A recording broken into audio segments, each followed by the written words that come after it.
नमस्कार, आप देख रहे हैं AMG न्यूज। आपके साथ मैं नीला। शहर और आसपास की खबरों को लेकर आज हम फिर हाजिर हैं। जमशेदपुर में दुर्गा पूजा मनाने के लिए शहर में हर्षोल्लास के साथ लोगों द्वारा तैयारी की जा रही है। जिला प्रशासन भी पूरी तरह से सजग है। वहीं जमशेदपुर दुर्गा पूजा केंद्रीय समिति भी इस बार दुर्गा पूजा के आयोजकों के लिए एक अनोखा प्रयास करने जा रही है, जिसमें शहर के सभी दुर्गा पूजा के आयोजकों के बीच समिति के द्वारा प्रतियोगिताओं का आयोजन किया जा रहा है। इस प्रतियोगिता में जिला प्रशासन तथा जमशेदपुर दुर्गा पूजा केंद्रीय समिति के द्वारा तय की गई दिशा निर्देशों पर खरा उतरने वाले पूजा समिति को प्रथम पुरस्कार के रूप में 51,000 रुपए नगद ट्रॉफी, दूसरे स्थान पर आने वाले को 31,000 रुपए नगद साथ ही ट्रॉफी, वहीं तीसरे स्थान पर आने वाले पंडाल को 21,000 नगद और ट्रॉफी प्रदान की जाएगी। इसके साथ ही कई अलग अलग पुरस्कार भी इस प्रतियोगिता में दिए जाएंगे। वैसे सर्वोत्तम पूजा पंडाल, सर्वोत्तम दुर्गा माता की प्रतिमा, सर्वोत्तम लाइटिंग और सर्वोत्तम स्वच्छता एवं सुरक्षा के मानकों पर खरा उतरने वाले सभी समिति और पंडाल को प्रथम पुरस्कार के रूप में 11,000 रुपए नगद के साथ ट्रॉफी, द्वितीय पुरस्कार के रूप में 5,000 रुपए नगद के साथ ट्रॉफी, वहीं तीसरे स्थान पर आने वाले को 3,000 नगद और ट्रॉफी प्रदान की जाएगी। इस प्रतियोगिता के लिए जमशेदपुर दुर्गा पूजा केंद्रीय समिति के द्वारा कुछ मानक तय किए गए हैं, जैसे कि ये प्रतियोगिता का आयोजन वे सभी पूजा समिति शाम दुर्गा पूजा केंद्रीय समिति के सदस्य हैं। इस प्रतियोगिता में पूजा पंडाल घूमने आए सभी लोग अपना वोट दे पाएंगे। वोटिंग समिति की ओर से जारी वेबसाइट या ऐप के माध्यम से किया जाएगा। सभी पूजा पंडाल में QR कोड लगाया जाएगा, जिसे लोग अपने मोबाइल के माध्यम से स्कैन कर अपना मत दे पाएंगे। पूजा पंडाल के समीप प्रवेश तथा निकास द्वार पर ये कोड लगाया जाएगा ताकि आने जाने वाले लोग आसानी से अपना मत दे सके। विजेता का नाम जमशेदपुर दुर्गा पूजा केंद्रीय समिति के द्वारा समापन समारोह कार्यक्रम में घोषित किया जाना है। साथ ही सभी पूजा समिति को मेमेंटो और सर्टिफिकेट भी जमशेदपुर दुर्गा पूजा केंद्रीय समिति के द्वारा प्रदान किया जाएगा। सामने में लगा रहेगा। बेसिकली एक पंडाल में हो सकता है 3 हो, एंट्री गेट, एग्जिट गेट और जहाँ सामने और जगह मिला, और लोग इस ऐप को इस QR कोड को केवल स्कैन करेंगे। स्कैन करने के बाद उसमें ऑटोमेटिकली आ जाएगा, डिटेल मांगेगा वो। जैसे पंडाल का एक मार्किंग होगा, नंबर कितना नंबर है, तो इस बोर्ड में वो नंबर रहेगा, उस नंबर को देना है उसमें। उसके बाद अपनी प्रतिक्रिया को उसमें डाल देना है और वह फिर सेव हो जाएगा और वो हम लोगों के पास आ जाएगा। दुर्गा पूजा कमेटी के द्वारा सचमुच में ही बहुत बड़ा पहल है, और सबसे बड़ी बात है कि हमारे अध्यक्ष जी का सोच है और हमारे आशुतोष जी का जो सोच और कमेटी का जो सोच है कि वोट जो है वो जनता दे, जनता चुने कि कौन सा पंडाल भव्य है, कौन सा मूर्ति भव्य है, किसका लाइटिंग अच्छा है, किसका पंडाल स्वच्छ और स्वच्छता को देखते हुए अच्छे तरीके से किया है। तो ये बहुत ही बड़ा एक पहल है कि जनता डायरेक्टली अपने अच्छे पूजा पंडाल को चुनने का उनको जनता को हक मिला है, एक ऐप के माध्यम से, एक स्कैनर के माध्यम से। जमशेदपुर और आसपास के इलाकों में नवरात्र की धूम इन दिनों दिख रही है। जमशेदपुर शहर से सटे आदित्यपुर में निर्मित आकर्षक पूजा पंडाल और इसकी साजो सज्जा श्रद्धालुओं को अपनी ओर खूब आकर्षित कर रही है। इस बार पंडाल का थीम दक्षिण भारत के एक मंदिर पर आधारित है। प्रवीण सेवा संस्थान के बैनर तले इस भव्य दुर्गोत्सव का आयोजन किया जा रहा है। वैसे आदित्यपुर का ये पंडाल की भव्यता इतनी ज्यादा होती है कि कई जिलों से लोग पंडाल को देखने यहाँ पहुँचते हैं। खासकर इस पंडाल में स्वच्छता पर विशेष ध्यान दिया जाता है और यहाँ आने वाले तमाम श्रद्धालुओं को स्वच्छता के प्रति जागरूक भी किया जाता है। संस्थान के संरक्षक पूर्व विधायक अरविंद सिंह ने इस विषय पर जानकारी देते हुए कहा कि पंडाल दक्षिण भारत के एक प्राचीन मंदिर के थीम पर आधारित है। उन्होंने कहा कि दक्षिण भारत में स्थिति देखरेख के अभाव में जर्जर होती जा रही है। सरकार को चाहिए इन प्राचीन धरोहरों को बचाए और इसका संरक्षण करे ताकि आने वाली पीढ़ी भी हमारी भावों को जान सके और वे भी इसका संरक्षण करे।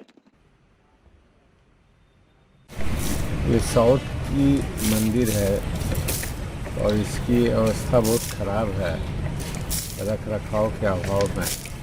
तो इस बार जो थीम का प्रोजेक्ट है कि सरकार वैसे मंदिरों को धरोहर को गोद ले जिसकी स्थिति खराब है। अभी सरकार की बहुत सारी प्रोजेक्ट इसी ढंग की चल रही है। तो उसी में हम लोगों ने इस थीम में लिया है कि उसको ले करके और उसका रख रखाव करे और फिर वो अपनी जो उसकी गौरवमयी इतिहास रही है वो कायम रहे। यही थीम का मकसद है। पहाड़ के बीच में ये मंदिर है। सारे लुक को लेते हुए हम लोगों ने ये सारा पंडाल का निर्माण किया।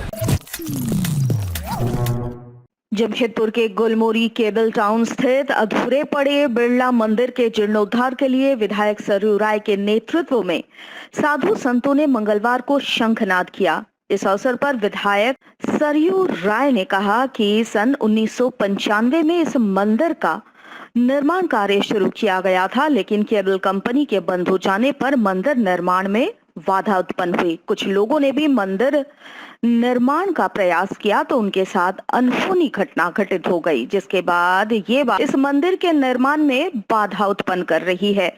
मैंने विभिन्न साधु संतों व पंडितों से एक संबंध में विचार विमर्श कर सामूहिक रूप से इस मंदिर के जीर्णोद्धार के लिए आज सामूहिक रूप से शंख बजाकर निर्माण प्रारंभ किए जाने की घोषणा की। विधायक ने कहा कि आज की शंखनाद कार्यक्रम का उद्देश्य निर्माण में बाधा डालने वाली शक्तियों को वहां से पलायन करने अथवा अनुकूल हो जाने का संदेश देना है। हम लोगों का प्रयास होगा कि ये भगवान विष्णु के सभी अवतारों के स्वरूप का दर्शन करने का अवसर लोगों को दिया जा सके। वहीं अमरप्रीत सिंह काले ने कहा कि ईश्वर अपने कार्य के लिए किसी योग्य व्यक्ति को ही चुनते हैं। इस निर्माण कार्य के लिए विधायक सरयू राय माध्यम बन रहे हैं। विधायक के नेतृत्व में जल्द ही मंदिर का निर्माण कार्य पूरा कर लिया जाएगा।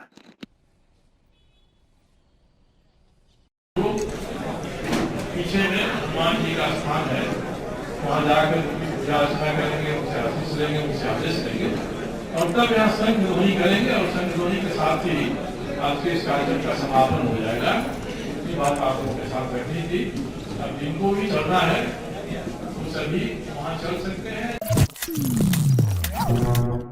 जमशेदपुर शहर के 2 अलग-अलग थाना क्षेत्रों में सरकारी भूमि को भू माफियाओं द्वारा अतिक्रमण किए जाने की शिकायत झामुमो जिला प्रवक्ता गुरमीत गिल ने जिले के उपायुक्त के माध्यम से राज्य के मुख्यमंत्री को दी है। साथ ही जिला प्रशासन से इस पर अविलंब कार्रवाई किए जाने की मांग की गई है। उन्होंने कहा कि मानगो पुल से सटे हाट बाजार के पास स्वर्ण रेखा नदी के किनारे एक खाली जमीन को एक व्यक्ति ने कब्जा किया है और अंचल कार्यालय से साठगांठ कर इसे अपने नाम करवाया है। साथ ही मानगो गुरुद्वारा रोड बड़ा गेट के अंदर एक बड़ा सरकारी भूखंड है, जिसे भी एक व्यक्ति द्वारा कब्जा कर बाउंड्री वॉल बनवाया गया है।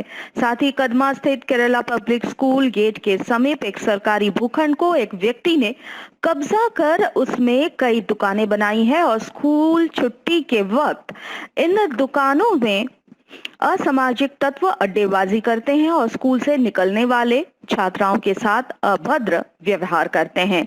इन तीनों ही मामलों की शिकायत पत्र के माध्यम से इन्होंने राज्य के मुख्यमंत्री को भेजा है। साथ ही जिला प्रशासन से इस पर जल्द कार्रवाई किए जाने की मांग की गई है।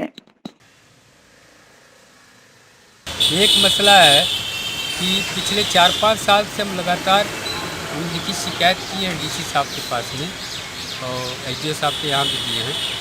वो मानगो पुलिया के उस पार में बाएं साइड में वो हाट बाज़ार है, वहाँ पे स्वर्ण रेखा की जो सरकारी भूमि है, बबलू दत्ता नाम के व्यक्ति ने वो नदी की तरफ स्लैग गिराकर उसको ये करके वो समतल करके और उसको अतिक्रमण कर बाउंड्री वाल किया है, ठीक है। और उस प्लॉट को जो है सीओ कार्यालय के पदाधिकारियों की मिली भगत से और उसको अपने नाम में अपना नाम भी चढ़वा लिया है। दूसरी भूमि सरकारी भूमि जो है गुरुद्वारा बस्ती बड़ा गेट के अंदर में है, जिसकी जो है सीओ की जांच रिपोर्ट भी आ गई है कि वो सरकारी भूमि है, लेकिन अभी तक जो है उसको सरकार की तरफ से कोई भी ऐसा मतलब कार्रवाई नहीं हुआ है कि उसको जो अधिग्रहण किया जा सके, क्योंकि वो इतनी बड़ी भूमि है कि कोई सरकारी भवन या कोई अन्य सरकारी काम में उसको लाया जा सकता है। ठीक है। तो आज हम जो है माननीय मुख्यमंत्री के नाम से मैंने चिट्ठी भेज दी है और उसकी एक कॉपी जो है मैंने आज डीसी साहब को भी दी है। जमशेदपुर के सुनारी कागल नगर में आरव हीलिंग टच नामक क्लिनिक का उद्घाटन मंगलवार को पूर्व विधायक कुणाल शाडंगी एवं आईएमए जमशेदपुर के अध्यक्ष डॉक्टर जीसी माझी ने संयुक्त रूप से फीता काट कर किया। मुख्य रूप से इस क्लिनिक में किसी भी प्रकार के शारीरिक दर्द का इलाज किया जाएगा। वैसे दर्द निवारण हेतु शहर में कई फिजियोथेरेपी क्लिनिक शामिल है, लेकिन इसकी तकनीक इससे हटकर है। इस क्लिनिक के संचालक डॉक्टर अनुराग पात्रा ने बताया कि मानव शरीर में दर्द कई प्रकार के होते हैं और इसमें से कई दर्द न्यूरो और ऑर्थो प्रॉब्लम के कारण होते हैं। इस क्लिनिक में ऐसे तमाम संकाय को शामिल किया गया है और इसके विशेषज्ञ डॉक्टर यहां शामिल रहेंगे जो किसी खास स्थान पर हो रहे दर्द का खास इलाज करेंगे।